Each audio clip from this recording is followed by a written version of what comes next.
नमस्कार। तो क्या है घुटने का दर्द, क्या है नी पेन, क्यों सारे लोग इससे परेशान हैं इतना और घुटने के दर्द की वजह से काफ़ी दिक्कत में हैं। घुटने का दर्द के बहुत सारे कारण हैं और आज के इस वीडियो में हम इस सब टॉपिक पे जाएंगे और बने रहिए मेरे साथ।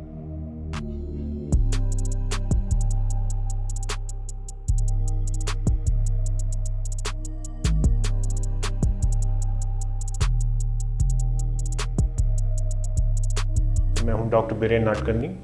मैं कंसल्टेंट ऑर्थोपेडिक सर्जन हूं और मैं आपको बताऊंगा कि घुटने के दर्द के क्या क्या रीज़न्स होते हैं और क्या क्या हम कर सकते हैं ताकि आगे जाके ये हमें परेशान ना करे। तो उम्र के साथ बढ़ते बढ़ते हम लोग देखते हैं कि काफ़ी लोगों को घुटने की दिक्कत आ रही है और बढ़ती जा रही है। और इसका सबसे बड़ा जो कारण है, जो सबसे बड़ा रीज़न है, वह नी ऑस्टियोआर्थराइटिस यानी कि उम्र का गठिया जिसको हम बोलते हैं। उम्र के साथ साथ जैसे बाकी शरीर में बदलाव आते हैं, बाल का सफ़ेद होना, आँखों में मोतियाँ आना, हमारे हार्ट के आर्टरीज़ में चर्बी जमा होना, वैसे ही घुटने पे भी असर आता है। और घुटने का सबसे कॉमन जो प्रॉब्लम है ऑस्टियोआर्थराइटिस है, जिसमें घुटने की जो लाइनिंग होती है, जो कार्टिलेज की लाइनिंग है या ग्रीज या जो है वो खुरदरापन उसमें आ जाता है।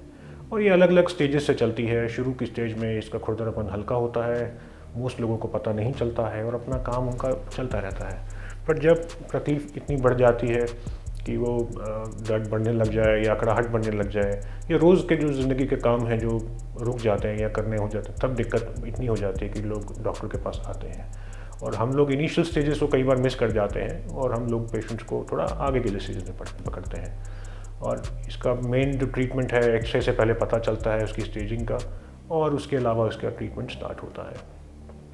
तो ऑस्टियोआर्थराइटिस एक ऐसी चीज़ है जो एज के साथ आती है, पर हर एक जना जो उम्र से बढ़ता है, क्योंकि कई लोग बोलते हैं कि हमारे दादा या दादी उनको था, उनको नहीं था, हमें क्यों हो रहा है। ऐसा नहीं कि हर एक जना जिसकी उम्र बढ़ती है उसको ऑस्टियोआर्थराइटिस होगा। इसका प्रेवलेंस सब में नहीं होता है। कुछ फैक्टर्स हैं जो इसमें ज़्यादा इफ़ेक्ट करते हैं। इसमें सबसे बड़ा तो एज तो है ही है, उसके अलावा वज़न का, वेट का बहुत रोल है। जो लोग हाई बीएमआई के होते हैं, जिनका बॉडी मास इंडेक्स ज़्यादा होता है, उनको ये दिक्कत थोड़ी ज़्यादा होती है। इसलिए हमारी हमेशा उनको सलाह होती है, उनको प्रिकॉशन बोलते हैं कि घुटने के लिए वज़न कम रखें और ताकि अपनी एक्सरसाइज के द्वारा, अपने डाइट एडवाइस के द्वारा अपना वज़न जो है कम रख के घुटने पे जोर कम करें। इसके अलावा रेगुलर एक्सरसाइजेस, इसका बहुत रोल है। एक्सरसाइज सिर्फ वो नहीं है जो आप सुबह उठ के स्पेशली वॉक या वो सब करते हैं। उसके अलावा जब घुटने की तकलीफ़ शुरू होती है या ऑस्टियोआर्थराइटिस का शुरुआत होती है, तो घुटने की आसपास की मांसपेशियाँ, जिनको क्वाड्रिसेप्स और हैमस्ट्रिंग्स हम बोलते हैं, उनको भी मजबूत रखना है। और उनके लिए बहुत सिंपल सी बेसिक एक्सरसाइजेज हैं जिनको करने से घुटने पर जोर कम आता है। चाहे एक्सरे में दिक्कत है भी सही, पर आपका जो नॉर्मल वॉकिंग पैटर्न है, नॉर्मल वो है जो एक्सरसाइज, जो नॉर्मल रूटीन है, वो मेंटेन रहता है। हम देखते हैं कि एक्सरसाइजेज से लोगों को आराम जो आता है, कई बार वो रेगुलर पेन किलर से भी ज़्यादा होता है। इसलिए एक रेगुलर एक्सरसाइज शेड्यूल रखना बहुत ज़रूरी है। इसके अलावा अपना बैलेंस डाइट रखना और बाकी वो सारी एक्टिविटीज़ ना करना जिससे घुटने पे जोर आता है, जैसे ज़मीन पे बैठना, हाथ चौकड़ी मार के बैठना या उखड़ू बैठना, इंडियन WC का यूज़, ये सब चीज़ें भी घुटने पे जोर बढ़ाती हैं।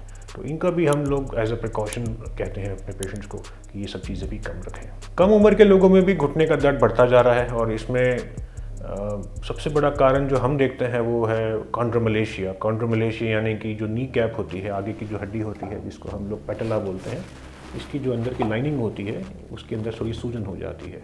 इसकी भी अलग अलग स्टेजेस हैं और इसकी वजह से जो नीचे की हड्डी है, इसकी जो खुरदरापन थोड़ा सा आता है और जब ये स्पेशली बेंडिंग एक्टिविटीज़ में आपस में दोनों टच करते हैं तो इसकी प्रॉब्लम सामने आती है।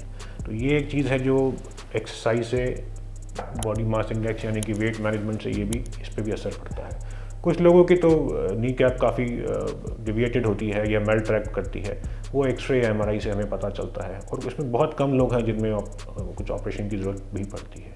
बाकी घुटने की और चोटें होती हैं, जैसे जवान लोगों में खेलते हुए स्पोर्ट्स इंजरीज हो गई या कभी कभी उनको कोई झटका लगा है घुटने में, तो लिगामेंट या वॉशर या मेनिस्कस की चोट, ये भी घुटने में दर्द पैदा कर सकती है। तो मैं उम्मीद करता हूँ इस वीडियो से आपको सारी इन्फॉर्मेशन मिली है घुटने के दर्द के बारे में, उम्र के साथ क्यों आती है, कम उम्र के लोगों में क्यों होती है और इसको कैसा हम लोग कम कर सकते हैं। Thank you.